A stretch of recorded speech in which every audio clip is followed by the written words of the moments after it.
వారణాసి ప్రధాని మోడీ సొంత నియోజకవర్గంలో ఇదే తీరు. వరదల్లో వారణాసి సొంతంగా ఇక్కడ నేను మెంబర్ ఆఫ్ పార్లమెంట్ కానీ పోటీ చేసినప్పుడు ఈ నియోజకవర్గంలో ఉన్నాను. అప్పటికే ఎప్పుడు కూడా అన్ని నదులు ఒకే దగ్గర ఉండేటువంటి నేపథ్యం ఉంది. కాశీ అంటారు. ఈ కాశీ నగరంలో ఉన్నటువంటి అప్పటికే భయంకరమైన పరిస్థితి ఉంది. ఇప్పుడు కూడా వర్షాలు వరదల వల్ల అక్కడ ఉన్నటువంటి వారణాసి అతలకుతలమయ్యేటువంటి ప్రమాదం ఉంది. అందుకోసమే వరదల్లో వారణాసి అనేటువంటి ప్రధాన వార్త రాసిన బయటపడిన స్మార్ట్ సిటీ డొల్లాతనం, మునిగిన ఘాట్లు, ఆలయాలు మూత, భక్తులు స్థానికులపై ప్రభావం, ప్రమాద స్థాయికి దిగువనే నది ప్రవాహం అయినా చేజారిన పరిస్థితులు ప్రధాని మోడీ సొంత నియోజకవర్గంలో ఇదే తెలుసునో.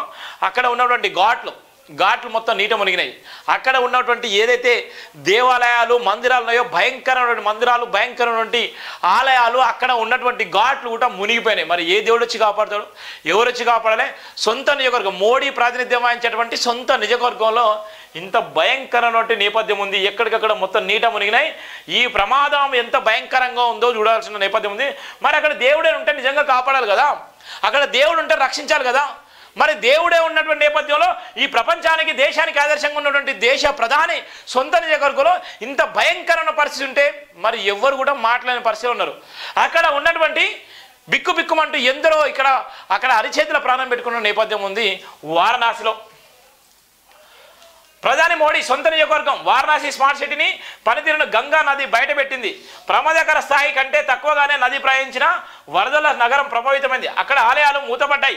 స్థానికులు భక్తులు వేల సంఖ్యలో వరదలకు ప్రభావితమయ్యారు. వారిని ఇతర సురక్షిత ప్రాంతాలకు తరలించాల్సి వచ్చింది. మణికర్ణిక, హరిచంద్ర ఘాట్లకు తీసుకొస్తున్న మృతదేహాలను వారణాసిలోని మోడీ సుందరీకరణ ప్రాజెక్టులో భాగంగా ప్లాట్ఫారంలో దానం చేయాల్సిన పరిస్థితి వచ్చింది. దగ్గరలోని ఘాట్లు పరిసర ప్రాంతాల్లో నీటితో మునిగిపోవడంతో మృతదేహాలను పడవలపై తరలిస్తున్న పరిస్థితులు కనిపిస్తున్నాయి. గంగా నదిలో నీటి మట్టం ప్రమాదకర స్థాయి కంటే 45 సెంటీమీటర్ల దిగువన ప్రవహిస్తున్నప్పటికీ ఇలాంటి పరిస్థితులు స్మార్ట్ సిటీ వారణాసిలో కనిపించడం గమనార్హం. మణికర్ణిక, హరిచంద్రిక ఘాట్లు ఇతర ప్రాంతాల వరద నీటిలో మునిగిపోయాయి. రామ్నగర్, కీలా, సుజాబాద్, దొమ్రిలలో నీరు వచ్చి చేరాయి. పలు ఆలయాల్లో మూతపడ్డాయి. అన్ని స్థానిక మున్సిపల్ అధికారులు ఒకరు తెలిపారు. ఇక్కడ ఎప్పుడు వరద సమస్య కొంత వరకే ఉండేది. అయితే గంగానది చుట్టూ కాంక్రీట్ నిర్మాణం కారణంగా ఇది మరింత తీవ్రమైందని అన్నారు. కేంద్ర యూపీ ప్రభుత్వాలు కలిపి పర్యాటకుల వినోదం కోసం గంగానది పొడవునా ప్లాట్ఫామ్ నిర్మించాయి. ఇందులో నమో ఘాట్, అంతకుముందు గిర్కియా ఘాట్ అనేవారు కూడా ఉన్నది. ఇది ప్రధాని నరేంద్ర మోడీకి సంక్షిప్త రూపమని, అయితే శివుడిని సూచించే ఉద్దేశంతో పెట్టినట్టు చెప్తారు. వరదల కారణంగా లంక, రామ్సేని ఘాట్, సాంకేత్ నగర్, బట్వాపూర్, కాశీపూర్లో మురుగు కాలువలు పొంగి పొర్లుతున్నాయి. పెద్ద ఎత్తున స్థానికులు సురక్షిత ప్రాంతాలకు తరలించాల్సిన పరిస్థితులు ఏర్పడ్డాయి అని అధికారి ఒకరు తెలిపారు.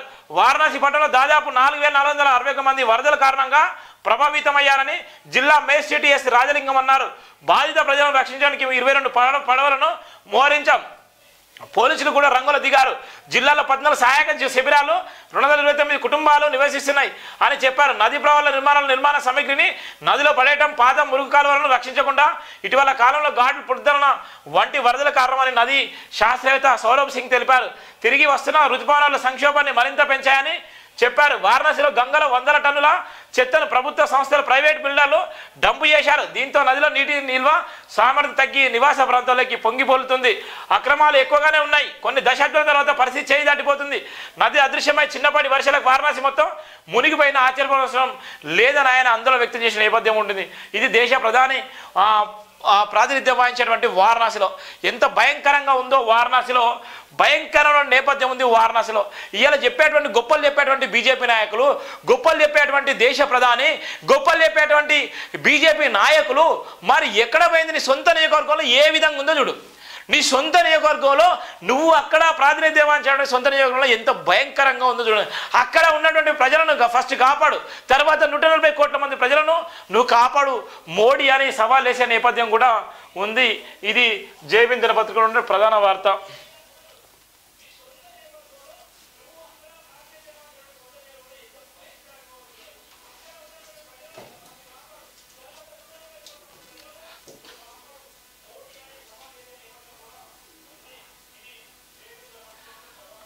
Choreographer Jani master arrest. గోల పట్టుకున్న ఎస్ఓటి పోలీసులు. లైంగిక వేధింపుల కేసులు అదుపులోకి. ట్రాన్స్జెండర్ వారెంట్తో హైదరాబాద్. బాధితులకు భద్రత కల్పిస్తాం మహిళా కమిషన్ చైర్పర్సన్ నేరల్ల శారద. నిజంగా ఏం డ్రామా జరుగుతుంది? ఎవరు చేస్తున్నారు? దీని వెనుక ఎవరున్నారు? నిజంగా కొరియోగ్రాఫరు 21 సంవత్సరాల అమ్మాయి మీద లైంగిక వేధింపులకు గురి చేస్తే మొదటిగా ఎప్పుడు చెప్పాలి? ఏదైతే లైంగిక వేధింపులకు గురి చేసినప్పుడు నువ్వు ఫస్ట్ సారే చెప్పాలి. కానీ ఫస్ట్ చెప్పకుండా ఇవాళ ఉన్నటువంటి నేపథ్యంలో ఇలా బురద జల్లేటువంటి ప్రయత్నం చేస్తున్నాం. ఒక పక్కన అల్లు ఫ్యామిలీ, మరో పక్కన చిరంజీవి ఫ్యామిలీ, ఎవరికి సపోర్ట్ చేస్తున్నారు, ఎవరు రాజకీయంగా సమాధి కావాల్సిన అవసరం ఉంది, ఎవరిని పావులాగా వాదుకుంటున్నారు. ఇవాళ ఉన్నటువంటి ఒక కొరియోగ్రాఫర్లే కానీ, సినిమా డైరెక్టర్లు కానీ, నిర్మాతలే కానీ, ప్రొడ్యూసర్లే కానీ, దానికి సంబంధించిన హీరోలే కానీ చాలా వరకు అయితే లైంగిక వేధింపులకైతే గురైనటువంటి ఎందరో లైంగిక సినిమా ఫీల్డ్లోకి వచ్చి లైంగిక వేధింపులకు గురై జీవితాలు ఆగం చేసుకున్నటువంటి వ్యక్తులు కూడా చాలామంది ఉన్నారు. అలాంటి సందర్భంలో ఈ తరుణంలో బట్టబయలై ఇప్పుడు బయటకు వస్తున్నాయి. ఈ బయటకు వచ్చేటువంటి నేపథ్యంలో ఎవరు నిజంగా ఎవరిని లైంగిక వేధింపులకు గురి చేసేళ్ళు ఏమైనా నేపథ్యం కూడా చూస్తున్నాం. కొరియోగ్రాఫర్ జాన్ మాస్టర్ అయితే అరెస్ట్ చేసిన నేపథ్యం ఉంది. త్వరలో ఇంకో ఎపిసోడ్ లాగా వచ్చేటువంటి నేపథ్యాలు కూడా చూస్తున్నాం మనం. రేవంత్ పై చర్యలు తీసుకోండి. ఆయన ప్రవర్తన మహాభారతంలో దుర్యోధనుడు క్రూరత్వం ఉంది. బీఆర్ఎస్ అధినేత కేసీఆర్ పై దూషణలు దిగజారుతనం. ఖర్గే రావులకు సిద్దిపేట ఎమ్మెల్యే హరీష్ రావు బహిరంగ లేఖ. ఆధునిక వృద్ధాశ్రమాలుగా కమ్యూనిటీ హోమ్స్, బంధుమిత్రులతో హ్యాపీగా రిటైర్ లైఫ్, పిల్లలు తీసుకోవడం లేదని బాధితులకు గుడ్ బై. ఆవాస సాధనలో సరికొత్త ముందడుగు. రేషన్ కార్డులకు దరఖాస్తులు వచ్చే నెల 2 నుంచి స్వీకరణ. అర్హులైన కుటుంబాలకు డిజిటల్ కార్డులు జారీ. ఆఫీసర్ సీఎం రేవంత్ ఆదేశం. రేషన్ కార్డులకు దరఖాస్తులు కూడా ఆహ్వానం చేసుకున్నారు. 100 కోట్లతో స్కిల్ యూనివర్సిటీకి ప్రభుత్వం కేటాయింపు. 150 ఎకరాల స్థలాలపై సైతం దేశానికి రోల్ మోడల్గా నిలవాలి. పారిశ్రామికవేత్తలతో కీలక భాగస్వామ్యం. కార్పొరేట్ ఫండ్ ఏర్పాటుకు ముందుకు రావాలి. వచ్చే నెల నుంచి పలు కోర్సులు ప్రారంభం. Health care, e commerce, logistics స్కీములు. తొలి విడతగా 2000 మందికి అడ్మిషన్లు. ఉపాధి అవకాశాలు తగ్గినట్టు శిక్షణ. యూనివర్సిటీ బోర్డు సభ్యుల సమీక్షలో సీఎం రేవంత్ రెడ్డి. అటెండ్ అయిన ఆనంద్ మహేంద్ర, సుచిత్ర ఎల్లో, వ్యాపారవేత్తల బ్రాహ్మణి, ఎంఏ మురుగన్ కూడా హాజరైన నేపథ్యం కూడా ఉంది. స్కిల్ యూనివర్సిటీకి సంబంధించిన నేపథ్యం.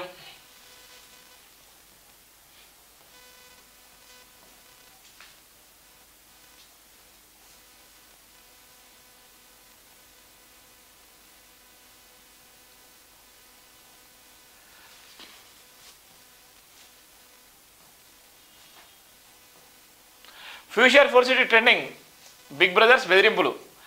కుందారం భూదంద 100 ఎకరాలు చేరా. నయం అనుచరులను దింపి రైతులకు బెదిరింపులు. భూపోరాట నేల అజలాపురంలో నేడు అల్లకొల్లాలం. కోట్ర చౌరస్తా వేదికగా బేరసాల ఒప్పందాలు. రైతుల నుంచి ఇప్పటికే 100 ఎకరాల పైగా కొనుగోలు. 400 ఎకరాల లక్ష్యంగా కొనసాగుతున్న సెటిల్మెంట్లు. కుందారం సమీపం నుంచి RRR అలైన్మెంట్. ఈ భూముల కోసం 300 ఫీట్లు గ్రీన్ ఫీల్డ్ రహదారి. ఇక్కడ ఉన్నటువంటి బ్రదర్స్ బెదిరింపులకు గురి చేస్తున్నారు. ఏ బ్రదర్స్ మీకు అర్థం కావచ్చు. రంగారెడ్డి జిల్లా వెల్దండ మడ్గుల మండలంలోని కుందరం భూములపై అరాచకండ రాజ్యం వెళ్తుంది. మరిన RRR అలైన్మెంట్ లబ్ధి పొందేందుకు వీలుగా 400 ఎకరాలను చేరబెట్టడం లక్ష్యంగా దళారీ దందా సాగుతుంది. ఓ కీలక నేత సోదరులు సంబంధిత వీరిలో ఉన్నారని గ్రామ స్థాపించారు. భూములు ఇస్తారా, మేమే లాక్కోవాలని రైతులను బెదిరించి ఇప్పటికే అడ్డికి పావుసేరుగా 100 ఎకరాలు కొనేశారు. కబ్జా సాధన పత్రం అంటూ ప్రపంచంలో ఎక్కడ లేని పత్రాలపై సంతకాలు చేయించుకొని ప్రైవేటు ఒప్పందాలు చేసుకుంటున్నారు. నయం అనుచరులను దింపి మాట వినని రైతులను బెదిరిస్తున్నారు. అజలాపురం నుంచి కుందారం తండా దాకా ఇదే బ్యాంక్ వాతావరణం. రైతుల నుంచి గ్రామస్తుల వరకు ఒకే భీతిలున్న దృశ్యాలు. అజలాపురం దశాబ్దాల కిందట వరకు సమగ్ర రాష్ట్రంలో ఈ గ్రామం పేరు వింటేనే ఉలిక్కిపడే పరిస్థితి. చైతన్యం పెట్టిందే పేరుగా ఉన్న ఈ గ్రామం అనతి కాలంలో మావోయిస్టులకు అడ్డగా మారింది. కమ్యూనిస్టులు చెప్పే భూపోరాటాలకు నికర్షైన వేదికగా నిలబడింది. ప్రార్థనలు చేసి భూపోరాట జెండాను రెపరెపలాడింది. ప్రభుత్వ అధికార యంత్రంగా కదిలి వచ్చి అధికారికంగా భూములు పంపిణీ చేసేదాకా అజలాపురం విశ్రమించలేదు. అలా వందలాది మంది భూమి లేని నిరుపేదలకు భూ హక్కులు కల్పించిన ఈ అజలాపురం చుట్టుపక్కల గ్రామాలు ఇప్పుడు అల్లకొల్లంగా మారాయి. నారు పోరాడి సాధించుకున్న భూముల్లో నేడు దళారీ దందాలు కూడా ఇష్టానుసారంగా చేసేటువంటి నేపథ్యం ఉంది. దానికి సంబంధించిన ప్రధాన వార్త. ఈ ఊరు మాయమైపోతుంది. గుడితండ అనేటువంటి ఊరిని కూడా మాయం చేస్తున్నట్టే ఈ ఊరు మాయమైపోతుంది. గుడితండ గుండెపై RRR పిడుగు. ఆ పేరు ప్రస్తావిస్తున్న తండవాసులు కన్నెర్ర. పేదల కోసం ఊరిని నాశనం చేస్తారా అని ఆగ్రహం. నెల రోజులుగా నిద్రపోతలేమని ఆవేదన. ఆమన్గాలకు 300 ఫీట్ల రోడ్డు. ఓఆర్ఆర్ లింకుకు రేడియల్ రోడ్డు ఏర్పాటుకు సర్కార్ ప్రతిపాదన. 916 ఎకరాల భూసేకరణ ప్రణాళికలు. అంతా భారీ వెడల్పు రోడ్లు ఎందుకన్నా ప్రశ్నలు. రియల్ ఎస్టేట్ ప్రయోజనాలమైన వాదనలు. దొంగరాత్రి డ్రోన్లు సర్వే. అర్ధరాత్రి వేళ పల్లెల మీదకు సర్వే డ్రోన్లు. రైతులకు తెలియకుండా పొలంలో అద్దురాళ్ళు. జాగరణ చేస్తున్న RRR సమీప గ్రామాలు. కేసీఆర్ హయాంలో భారీగా కొలువుల సృష్టి. ఇంకో ఉన్నటువంటి నేపథ్యం. తొర్రూరులో ఎర్రకుంట అల్లుడా మజాక. తొర్రూరులో ఎర్రకుంట ఆలుగు వివాస్పందం. ఉన్న చోట కాకుండా స్థలం మార్చి నిర్మాణం. దీని వెనుక మతలబ్ ఏంటని ప్రశ్నించిన రైతులు. విల్లాల కోసమే నీటి మళ్లింపని అనుమానాలు. ఎమ్మెల్యే అల్లుడితో ప్రాణభయం అంటూ ఆరోపణలు. తమ భూములు మునుదాని ఆందోళన. 6 రోజులుగా రైతు కుటుంబాల నిరసన. టెంట్ వేసుకు నిరసన తెలుపుతున్న బాధిత రైతులు. రంగారెడ్డి జిల్లా సంబంధించి తుర్కాంజల్లో జరిగింది. ఇక్కడ ఉన్నటువంటి అల్లుడు కోసం అని చేసేటువంటి నేపథ్యం. నిన్నటి మొన్నటి వరకు అదురువుగా ఉన్న ఆ నీటి వనరే ఇప్పుడు కొందరు నిర్వాహకం మూలంగా అక్కడ రైతుల పాలంటే శాపంగా పరిగణించబోతుంది. ఓ చోట కట్టాల్సిన అలుగును మరో చోట కట్టడం వల్ల జీవనాధారమై తమ పొలాలు నీట మురుగుతాయని బాధిత రైతులు అందరూ వ్యక్తం అవుతుంది. కుంట నీటిని దారి మళ్లించడం వెనుక మతలబ్ ఏంటని స్థానిక రైతులు ప్రశ్నిస్తున్నారు. కుంట ఎగువ ప్రాంతాల్లో ఉన్న స్థానిక ఎమ్మెల్యే అల్లులకు సంబంధించిన పొలాలను FTR పరిధి నుంచి తప్పించేందుకు చోట మార్చి అలుగు ఆరోపిస్తున్నారు. విల్లాల నిర్మాణం కోసం తమ జీవితాలను పనంగా పెడుతున్నారని అలుగు నిర్మాణం పూర్తయితే తమ పొలాలు ముప్పునకు గురవు జీవనాధారం కోల్పోతారని కూడా వాళ్ళు ఆరోపిస్తున్న నేపథ్యం కూడా మనం చూస్తున్నాం. ఇది జై హింద్ దినపత్రికలో ఉన్నటువంటి ప్రధాన వార్తలు, వివిధ దినపత్రికల ప్రధాన వార్తల సారాంశం. మాన్యవార్త.